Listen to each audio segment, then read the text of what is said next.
حضرت نوح علیہ السلام اور ان کی قوم کے حالات بیان ہوئے کہ نوح علیہ السلام نے جب اپنی قوم کو توحید کی دعوت دی اور انکار پر عذاب الہی سے ڈرایا تو قوم کے سرداروں نے ان سے کہا، بھلا کیا کہا؟ کہنے لگے آپ تو ہم جیسے بشر ہیں، تو ہماری طرح ہی آپ، اور آپ کے پیروکار پسماندہ یعنی غریب لوگ ہیں اور کم عقل لوگ ہیں۔ ہماری رائے میں آپ کو معاذ اللہ ہم پر کوئی فضیلت حاصل نہیں، بلکہ معاذ اللہ ثم معاذ اللہ۔ کہنے لگے آپ تو جھوٹے ہیں، اللہ کے نبی کو کہہ رہے ہیں معاذ اللہ، استغفر اللہ۔ نوح علیہ السلام نے جواب دیا کہ میں اپنے رب کی جانب سے واضح دلیل رکھتا ہوں اور اس نے مجھے رحمت سے نوازا ہے، لیکن تم میرے مقام کو سمجھنے کی صلاحیت نہیں رکھتے، تم اتنی صلاحیت رکھتے نہیں ہو۔ اور پھر ارشاد فرمایا کہ میں تم سے دعوت حق کے سلے میں کسی اجر کا طلبگار نہیں ہوں، اور نہ ہی میں اہل ایمان کو اپنے پاس سے دھتکارنے والا ہوں، اور میں نے یہ دعویٰ بھی نہیں کیا کہ میرے پاس اللہ کے خزانے ہیں، اور نہ میں از خود غیب جاننے والا ہوں، اور نہ ہی میں یہ کہتا ہوں کہ میں فرشتہ ہوں، نہ میں یہ کہتا ہوں کہ جن لوگوں کو تم اپنی نظروں میں حقیر جانتے ہو اللہ انہیں خیر سے نہیں نوازے گا۔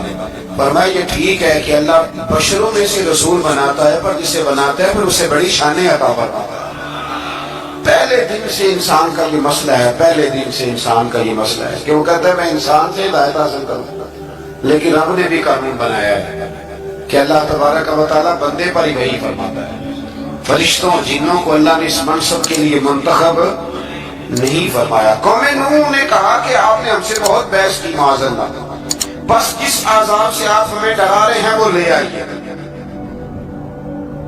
تو نوح علیہ السلام نے کہا کہ اللہ چاہے گا تو تم پر عذاب بھی آ جائے گا۔ آیت نمبر 37 سے 47 میں بتایا کہ اللہ تعالیٰ کی طرف سے نوح علیہ السلام کو حکم ہوا کہ ہماری نگرانی میں اور ہماری وحی کے مطابق آپ کشتی بنائیے،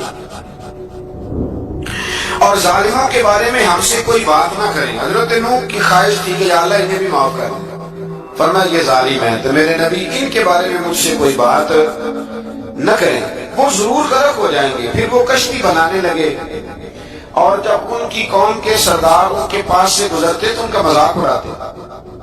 یہ آپ کیا کریں؟ آج بھی وزیر مشیر بڑے بڑے لوگ اللہ ماشاءاللہ دینداروں کا مذاق اڑاتے نہیں؟ اڑاتے ہیں کہ نہیں اڑاتے مذاق؟ یہ کن کا طریقہ ہے؟ یہ تو قرآن مجید کہہ رہا ہے کہ حضرت نوح کی قوم جو کافر تھی ان کا طریقہ ہے اہل ایمان کا مذاق اڑانا۔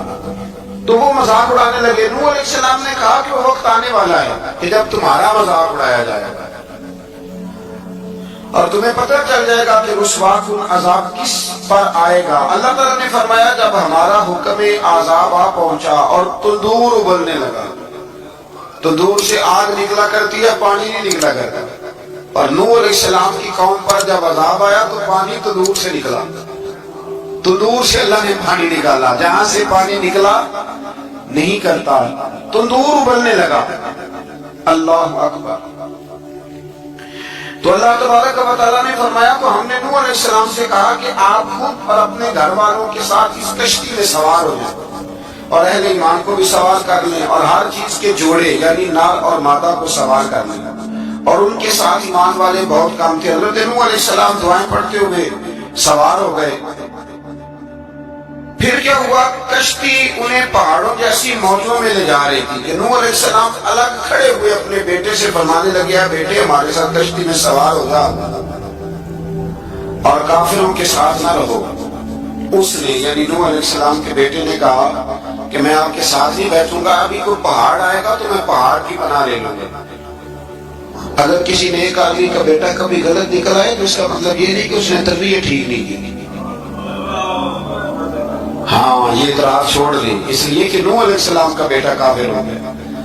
اور جب سیلاب نظر آیا تو اس سے کہا کہ آجا سوار ہو جا، تو کہنے لگا میں نہیں بیٹھوں گا، میں تو کسی پہاڑ کی پناہ لے لوں گا اور میں اس کے اندر چھپ جاؤں گا اور وہ پہاڑ مجھے پانی سے بچا لے گا۔ نوح علیہ السلام نے کہا آج اللہ کے حکم کے سوا کوئی بچانے والا نہیں ہے سوائے اس کے جس پر اللہ رحم فرمائے۔ پھر ان دونوں کے درمیان موج حائل ہو گئی، ایسے ایک موج اٹھی اور حضرت نوح کا بیٹا ڈوب گیا۔ اور جب حضرت نوح کا بیٹا ڈوبا، اللہ کی طرف سے حکم ہوا اے زمین اپنا پانی نگل لے، اے آسمان تھم جا، پانی خوش ہو گیا، اللہ کا فیصلہ نافذ ہو گیا اور کشتی کوہ جودی پر ٹھہر گئی۔ نوح علیہ السلام نے اللہ سے التجا کی، کیا میرے پروردگار میرا بیٹا اور میرے اہل سے ہے، اور تیرا وعدہ سچا ہے کہ تو میرے اہل کو بچا لے گا۔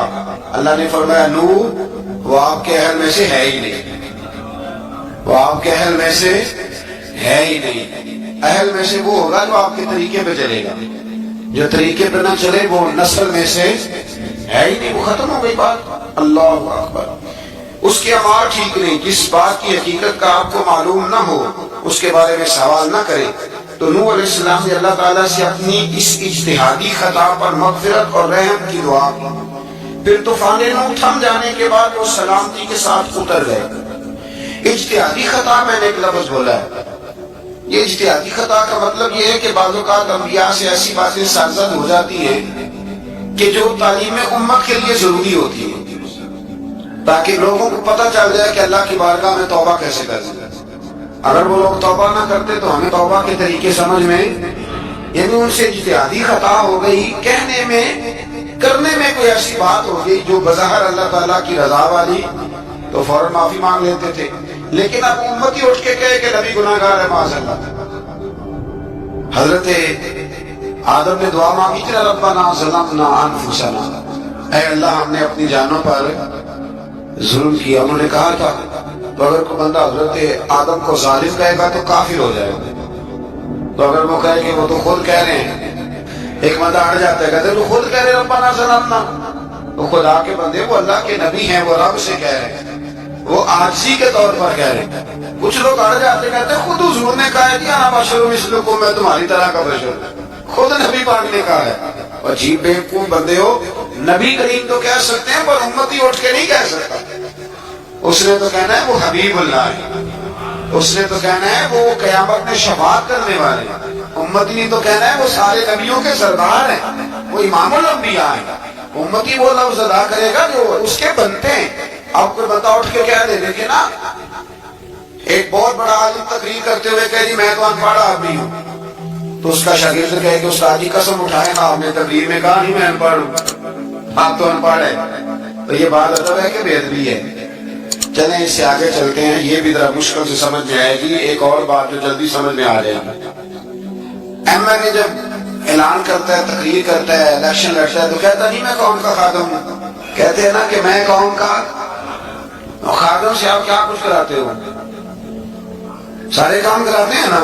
خادم کو بندہ یہ بھی کہہ لیتا ہے کہ جھاڑو دے دے گلی میں، کہتے ہو کہ نہیں کہتے؟ تو اس نے بھی تو اسپیکر میں کہا میں خادم ہوں، کہو اس سے کہ جھاڑو دے گلی میں آ کے، پھر پتہ کیا حال ہوگا؟ جھاڑو تو نہیں آئے گا اور ہو سکتا ہے کچھ ہے آ جائے۔ تو اس لیے آپ کو بندہ کہہ رہی انہوں خود کہتے ہیں، کچھ پوری جماعت ہے لوگوں کی جو بات کو سمجھتی نہیں، کہتے ہیں خود کہے میں بشر ہوں، انہوں نے خود کہا میں غیب نہیں جانتا، انہوں نے خود کہا میرے پاس خزانہ کوئی نہیں، انہوں نے خود کہا میرے پاس کوئی شے نہیں۔ اس لیے آپ سمجھیں کسی کے لفظوں پر اگر آپ گرہ لگا کے بیٹھیں گے تو پھر اس سے بے ادبی ہوگی۔ تو نوح علیہ السلام نے اللہ سے اپنی اجتہادی خطا کی معافی مانگی۔ اب حضرت نوح کو کوئی خطا کار کہے گا تو بہت بڑا مجرم بن جائے گا، اس لیے کہ وہ اللہ کے نبی ہیں۔ آیت نمبر 50 میں قوم عاد کا ذکر ہے اور ان کی طرف دعوت توحید دینے کے لیے اللہ تعالیٰ نے حضرت ہود علیہ السلام کو بھیجا۔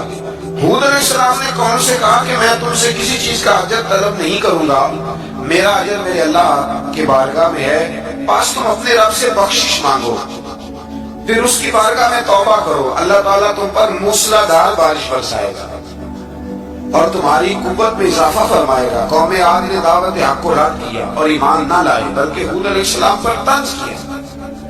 وہ کہنے لگے کہ ہمارے تو معبودوں نے، ہمارے بتوں نے معاذ اللہ آپ کو پاگل بنا دیا، آپ کو مجنون بنا دیا ہے، الٹا حضرت ہود کو کہنے لگے اس لیے آپ ایسی باتیں کرتے ہیں۔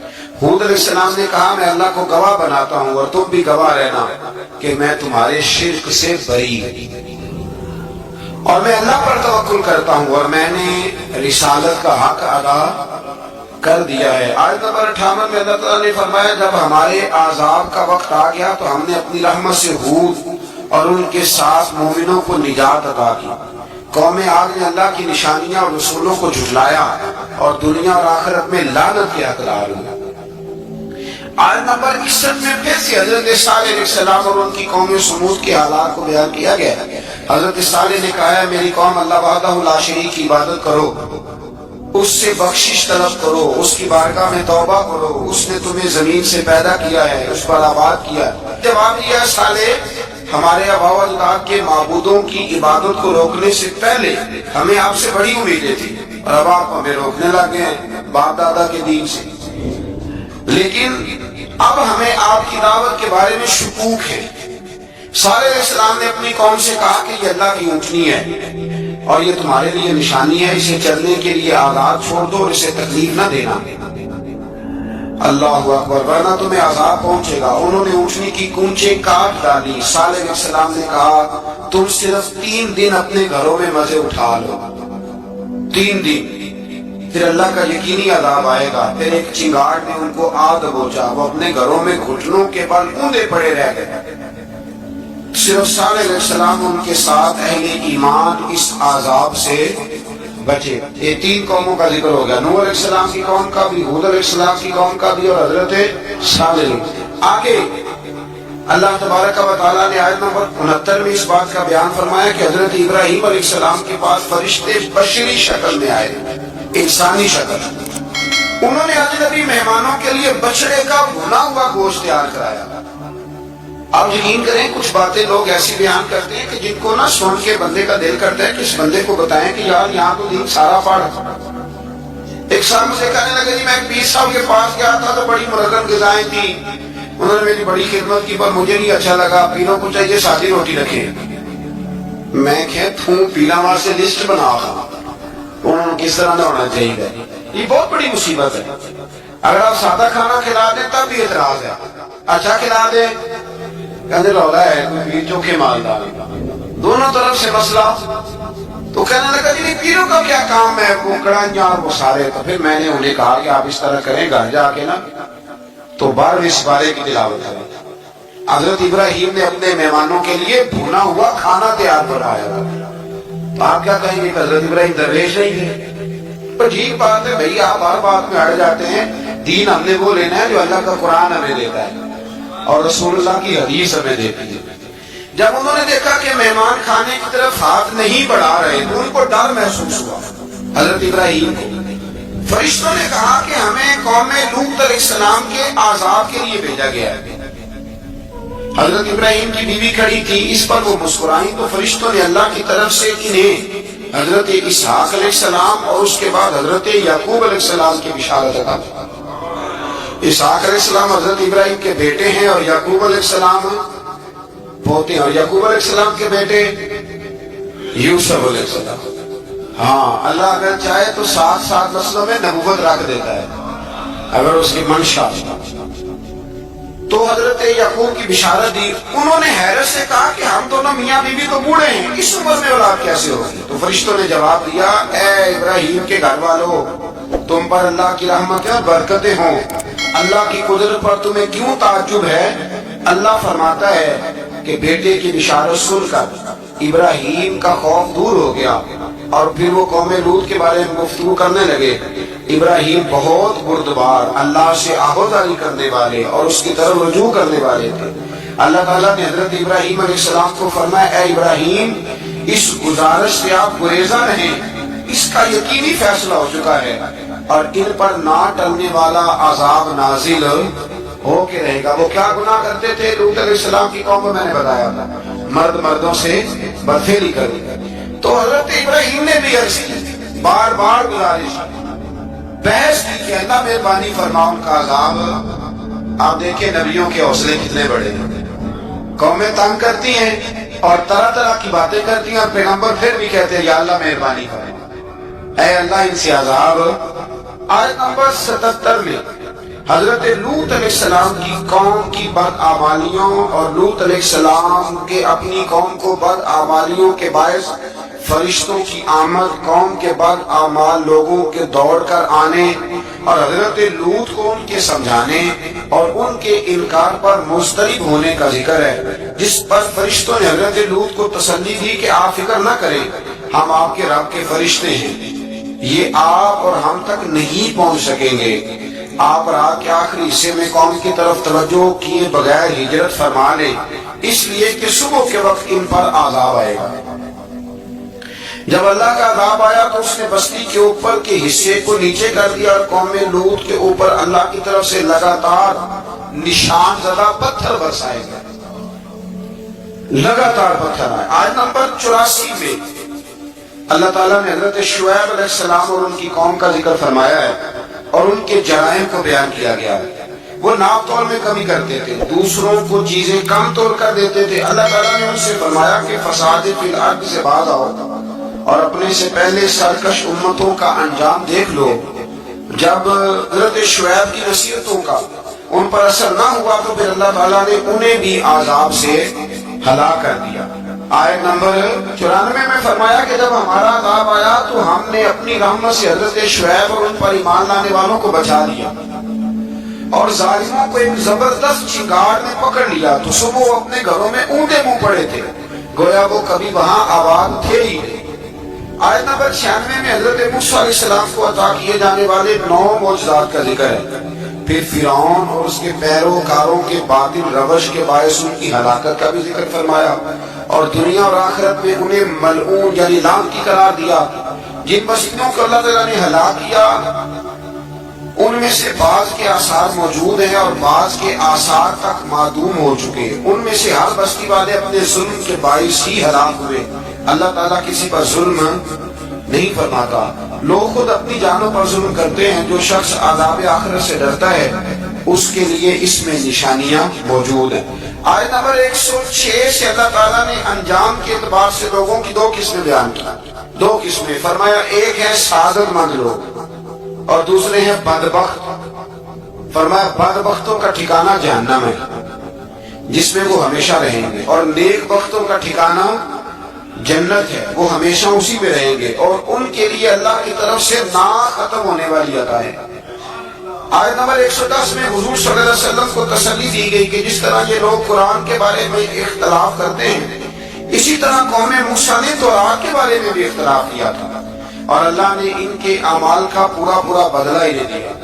آیت نمبر 112 سے سرکشی کو چھوڑ کر احکامات دین پر استقامت اختیار کرنے اور ظالموں کے ساتھ میل جول رکھنے سے بچنے کا حکم دیا گیا ہے اور فرمایا کہ ظالموں سے میل جول کا انجام دوزخ کی آگ ہے۔ ہم لوگ نہ شکوہ کرتے ہیں، کسی حکومت کو بنے ہوئے 6 مہینے گزرتے ہیں تو شکوہ شروع ہو جاتا ہے، حالانکہ وہ خود تو نہیں نہ بنتے، ان کو کوئی بنانے والا ہے۔ تو ظالم کا جو مددگار ہوتا ہے وہ بھی ظالم ہوتا ہے، اس لیے احتیاط کریں۔ اور یہ صرف سیاستدانوں کی بات نہیں، دنیا کے ہر معاملے میں آپ غور کریں کہ آپ کسی ظالم کے مددگار تو نہیں۔ اللہ تعالیٰ ہمیں حق پر استقامت عطا فرمائے۔ آیت نمبر 114 میں دن کے دونوں طرفوں میں اور ابتدائی رات کے کچھ حصے میں اللہ تعالیٰ نے نماز قائم کرنے کا حکم دیا، رات کے کچھ حصے میں بھی نماز پڑھنی چاہیے، اور یہ بھی بتایا کہ بے شک نیکیاں گناہوں کو مٹا دیتی ہیں اور یہ نصیحت قبول کرنے والوں کے لیے نصیحت ہے۔ آیت نمبر 120 میں اللہ تعالیٰ نے فرمایا کہ ہم آپ صلی اللہ علیہ وسلم کو رسولوں کی تمام خبریں آپ کے دل کی تسکین اور تقویت کے لیے بیان کرتے ہیں اور ان میں مومنوں کے لیے نصیحت اور عبرت ہے کہ ان ساری باتوں سے عبرت پکڑ لو۔ بچہ صرف وہی جو اللہ کے نبیوں کے طریقے پہ چلا اور نبیوں کے ساتھ رہا، باقی بات سکے نہیں۔ اللہ تعالیٰ کی طرف سے توحید و رسالت اور وقوع قیامت کے دلائل بھی ہیں۔ آیت نمبر 123 میں فرمایا کہ آسمانوں اور زمینوں میں سب غیب اللہ ہی کے ساتھ مختص ہے اور ہر کام اسی کی طرف لوٹایا جاتا ہے۔ آپ اسی کی عبادت کیجئے، اسی پر توکل کیجئے اور آپ کا رب لوگوں کے اعمال سے غافل نہیں ہے۔ اسی بارے میں آگے سورۃ یوسف شروع ہو رہی ہے۔ اس کو اللہ تعالیٰ نے کہا ہے کہ یہ بڑا پیارا قصہ ہے، احسن القصص کا، قصوں میں سونا قصہ۔ تو یہ کچھ 12ویں پارے میں اور کچھ 13ویں پارے میں ہے۔ میں نے یہ ارادہ کیا کہ یہ ایک ہی دن پوری بیان کی ہے۔ قوم سبت کا ذکر فرمایا اللہ، ہفتے والے دن کچھ لوگ نافرمانی کرتے ہیں۔ ہمارے بھی ہیلے بہانے ہیں نا آج کل کاروبار میں، تو اسی سپارے کی آیت نمبر 65 کے اندر اللہ تعالیٰ نے حضرت داؤد کی قوم کا ذکر کیا کہ اللہ نے انہیں حکم دیا تھا کہ ہفتے والے دن مچھلیاں نہیں پکڑنی، تو وہ کہتے تھے چلو ہاتھ لگا کے نہیں پکڑنی، ہاتھ لگا، وہ ہمارے لوگ ہیلے بہانے تلاش کر لیتے ہیں نا، وہ بڑے جناب انشورنس والا آ گیا، اب وہ بینک والا آ گیا، اب وہ فلانے صاحب آ گئے، وہ تو روڑ مروڑ کے کہانیاں باتیں، اور پھر ہمیں بھی رستے مل جاتے ہیں بچنے کے، مفتی صاحب نے کہہ دیا تھا، او ایک مولانا سے میں نے ان کو کہا ہفتے والے دن مچھلیاں نہیں پکڑ،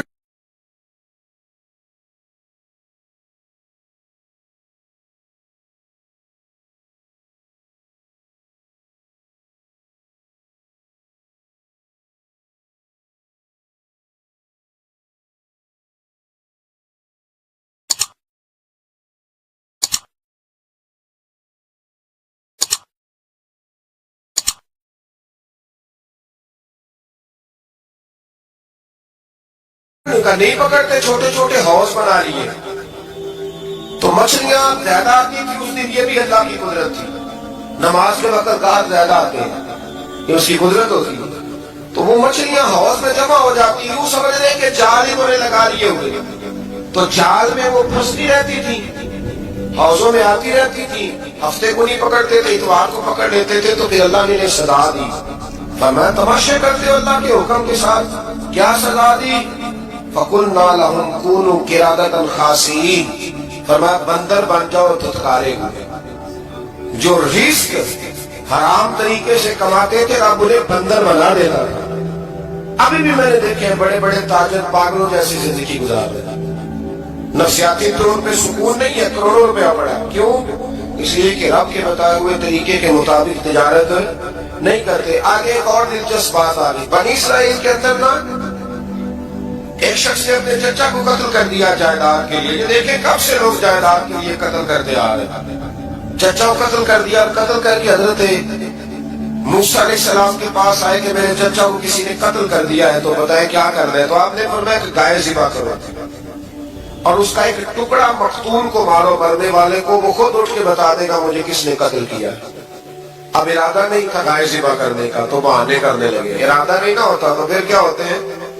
کہنے لگے گائے کس طرح کی ہو، بوڑھی ہو کہ بچی ہو، رنگ کیسا ہو، جوان ہو کہ چھوٹی ہو، حال میں ایک دفعہ چلنا سیکھ گئی ہو یا ابھی نہ سیکھی ہو، تو بتاتے گئے تو رب بھی شرطیں بیان کرتا گیا، گہرے زرد رنگ کی ہو، حال کے اندر اسے نہ چلایا گیا ہو، پانی نہ نکالا گیا ہو، نہ بچی ہو نہ جوان ہو، اس کے درمیان ہو، یہ ساری شرطیں کہاں پائی جاتی تھی؟ حضرت موسیٰ علیہ السلام کی قوم کا ایک شخص تھا جو اللہ کا ولی تھا، وہ جب انتقال کرنے لگا نا، اللہ اکبر، دیکھو رب ولیوں کی اولادوں پر بھی کتنا فضل فرماتا ہے، وہ جب انتقال کرنے لگا تو ایک اس کے پاس چھوٹی سی بچی آتی، گائے کی بچی، اس نے جنگل میں چھوڑ دی، کہنے لگا یا اللہ میں تیرے نام پہ چھوڑتا ہوں، میرا بچہ جوان ہو جائے تو اسے دے دینا، اور تو سرمایہ ہی کوئی نہیں۔ بچہ بڑا ہوا، بچہ بھی بڑا نیک تھا، اپنی ماں کا بڑا فرما بردار تھا، اس کی ماں نے کہا بیٹا تیرے باپ نے ایک گائے چھوڑی تھی، تو بچہ جنگل میں گیا، جا کے کہنے لگا اے اللہ میری گائے مجھ سے ملا دے، تو رب کریم نے وہ گائے واپس کر دی، وہ گائے گھر لے آیا، اب وہ کہنے لگا اماں بیچ دوں، تو اماں کہنے لگی بیٹا میرے پوچھے بغیر نہ بیچنا، کئی دفعہ کا حق لگے، پر اس نے کہا جب تک میری اماں نہ کہے گی میں بیچوں گا۔ ادھر بنی اسرائیل والے شرطیں جتنی گائے کے بارے میں پوچھ چکے تھے وہ ساری اسی گائے میں پائی جاتی، تو یہ ڈھونڈتے ڈھونڈتے وہاں پہنچ گئے، تو کہنے لگے گائے چاہیے، اس نے کہا بھی تمہاری مرضی سے نہیں، قیمت میری مرضی کی۔ ایک مفسر نے تو یہاں تک لکھا ہے کہ اس نے کہا گائے ذبح کر کے نا، تو جتنا گائے کے اندر گوشت ہوگا نا اتنا ہی کھال کے اندر تو مجھے مال بھر کے دو گے، اتنے سکے بھر کے دو گے، اتنی اشرفیاں بھر کے دو گے تو پھر تمہیں گائے دوں گا۔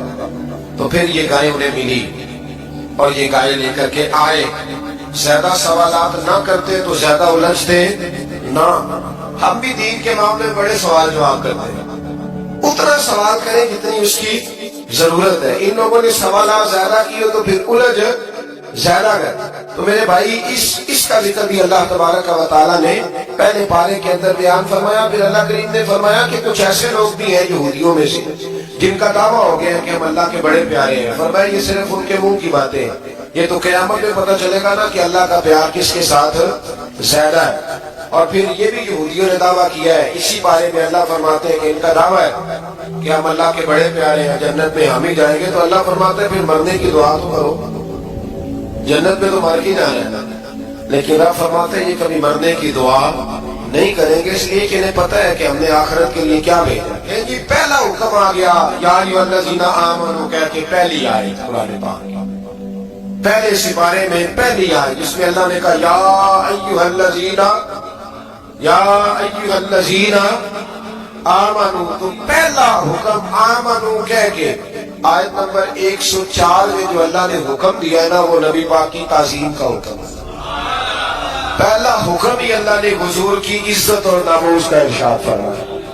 پہلا اس ترتیب کے لحاظ سے وہ ہوا یہ کہ جب نبی پاک کو بات ارشاد کرتے تو صحابہ کرام اٹھ کے عرض کرتے رائنا یا رسول اللہ, حضور سمجھ نہیں آئی ذرا رعایت کر دیں.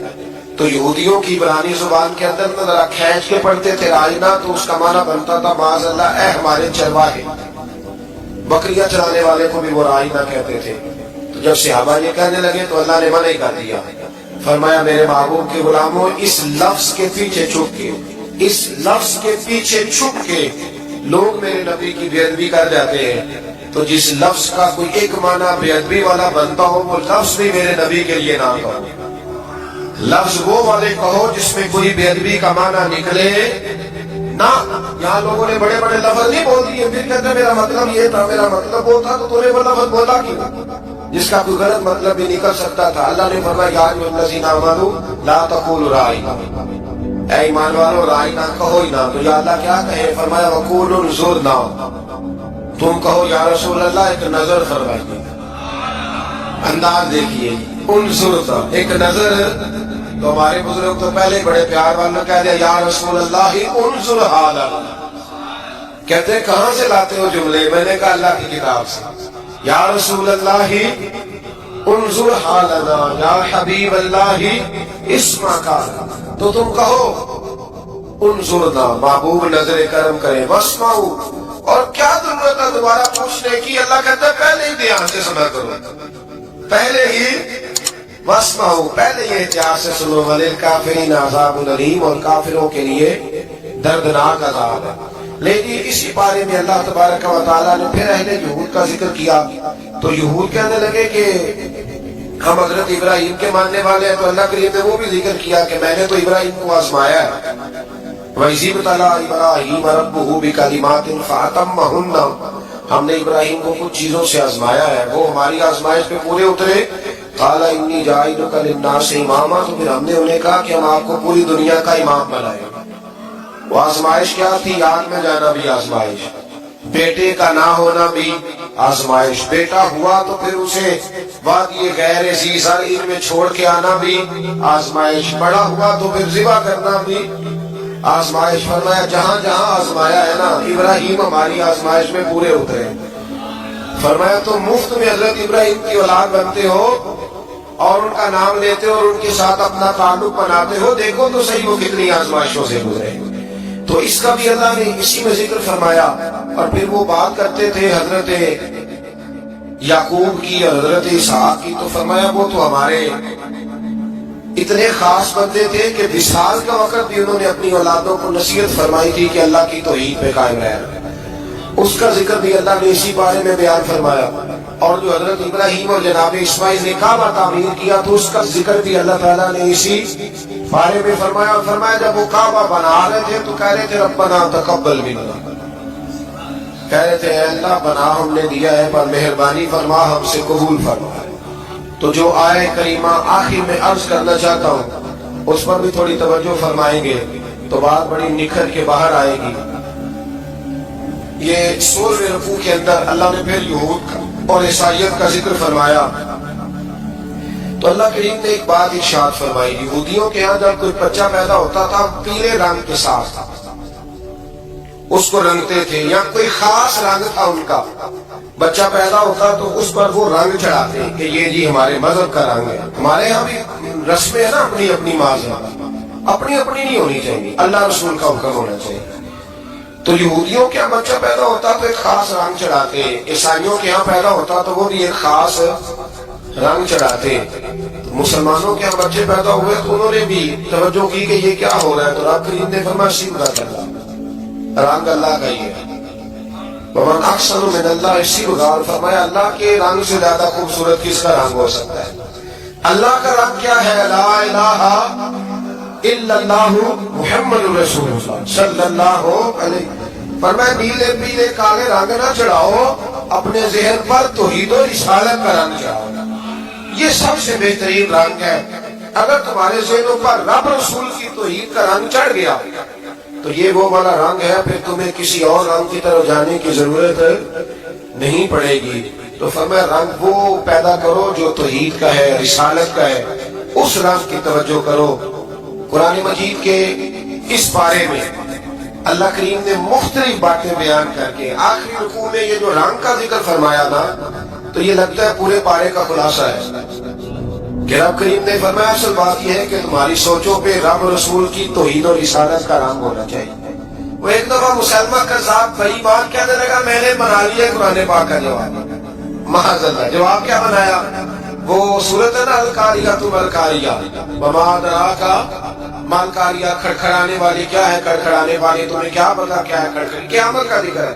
کہنے لگا میں نے اس کی ایسی صورت بنا لیا، تو کیا بنایا؟ الفیل مالفیل، وما ادراک ما الفیل۔ کہنے لگا ہاتھی، تمہیں کیا پتا کیا ہاتھی، تم کیا جانو کیا ہاتھی۔ تو پاس میں اس کے اپنے بیٹھے تھے نا چیلے، اور کہنے لگے چپ کر جا، سارے زمانے کو پتا ہاتھی کیا ہوتا ہے۔ تو پاگل ہے، اس کے دو کان ہوتے ہیں، ایک سونڈ ہوتی ہے، چار اس کے پیر ہوتے ہیں۔ بیوقوف آدمی قرآن کا مقابلہ کرنا ہے تو وہ چاٹی کے ساتھ کر پاگلوں کی طرف مقابلہ کرے گا، جوتے کھائے گا بھی، ہمیں بھی پڑھوائے گا۔ تو قرآن مجید کا کوئی مقابلہ کر سکا؟ تو اس آیت مبارکہ میں اللہ نے کافروں کو یہ کہا کہ مقابلہ نہیں کر سکتے تو پھر اللہ سے ڈرو، ورنہ دوزخ میں ڈالے جاؤ گے، وہ جس کا ایندھن آدمی اور پتھر، اور بنائی بھی کافروں کے لیے گئی ہے۔ وَعِدَّتْ لِلْكَافِرِينَ، جہنم کس کے لیے بنائی گئی ہے؟ کافروں اور منافقوں کے لیے۔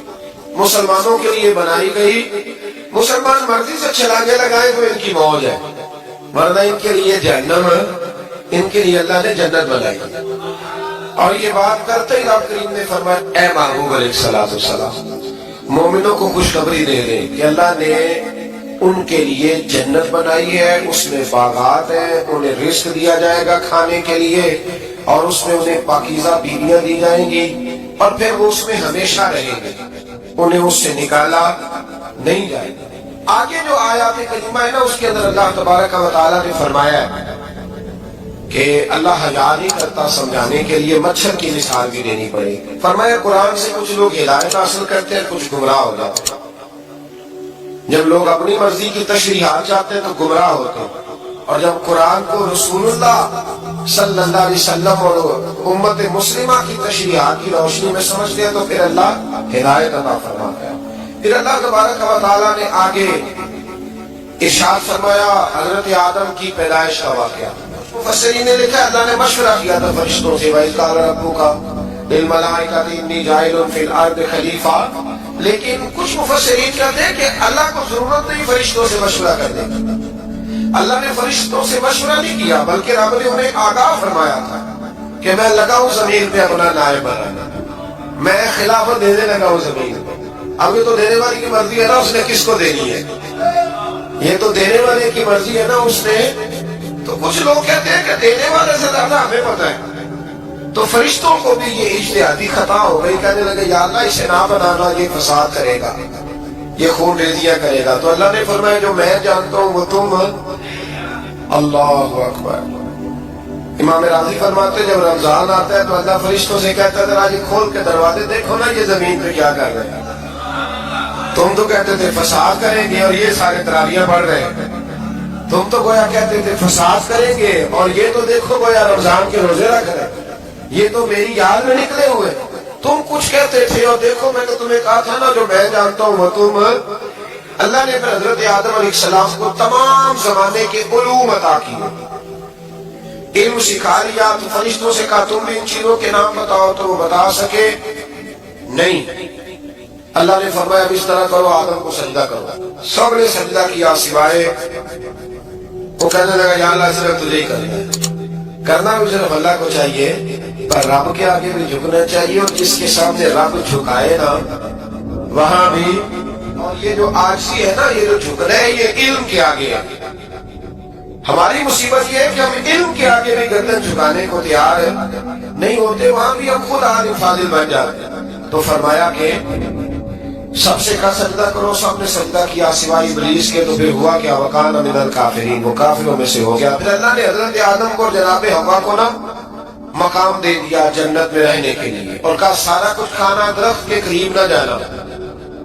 ابھی آپ کسی سے کہہ دیں تھوڑا سا کہ پیچھے نہ دیکھنا، یعنی اگر میری سمجھ لے ادب کی وجہ سے کوئی 1.5-2 منٹ یا 6 منٹ نہیں بھی نہ دیکھے گا تو سوچے گا ضرور کہ پتہ نہیں اب پیچھے کیا ہے، مصیبت کیا ہے۔ یعنی آپ کہہ کے دیکھ رہے ہیں کسی کو